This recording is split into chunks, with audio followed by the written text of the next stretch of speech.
ارشاد باری تعالیٰ ہے لقد جاءکم رسول من انفسکم، تحقیق آ گئے تمہارے پاس وہ رسول جو تم ہی میں سے ہیں، عزیز علیہ ما عنتم حریص علیکم بالمؤمنین رؤوف الرحیم، تمہارے بھلائی کے نہایت ہی چاہنے والے اور کمال مہربان۔ میرے آقا صلی اللہ علیہ وسلم کی آمد کو اللہ تبارک و تعالی نے قرآن کے اندر بیان فرمایا، اور فرمایا کہ لقد جاءکم، تحقیق آ گئے تمہارے پاس رسول من انفسکم، وہ رسول جو تم میں سے ہے۔ انفسکم کی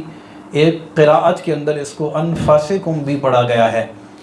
ترجمہ یوں ہوگا، اور قراءت جو قراءت شاذہ ہوتی ہے یہ تفسیر کے حکم میں ہوتی ہے۔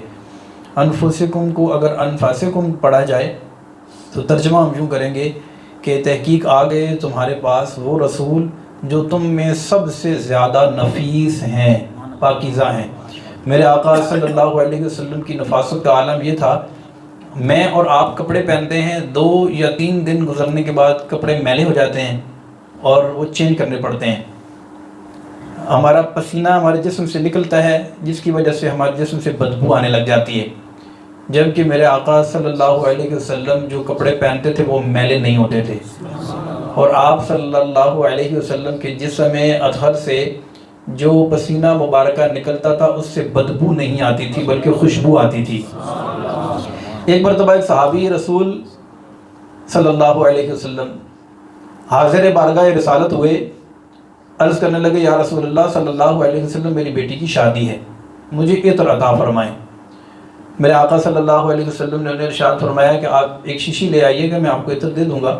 وہ شیشی لے کر آئے تو آپ صلی اللہ علیہ وسلم نے اپنے مبارک بازوؤں سے پسینے کے چند قطرے اس شیشی کے اندر ڈال کر انہیں عطا فرمائے۔ ان کی بیٹی کی شادی تھی، وہ لے کے اپنی بیٹی کے پاس گئے،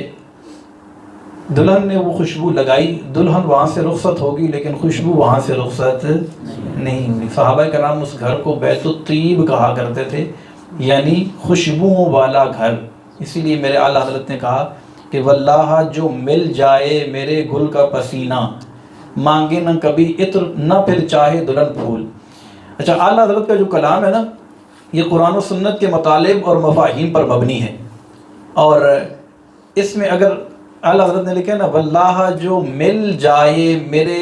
گل کا پسینہ، مانگے نہ کبھی عطر نہ پھر چاہے دلہن پھول،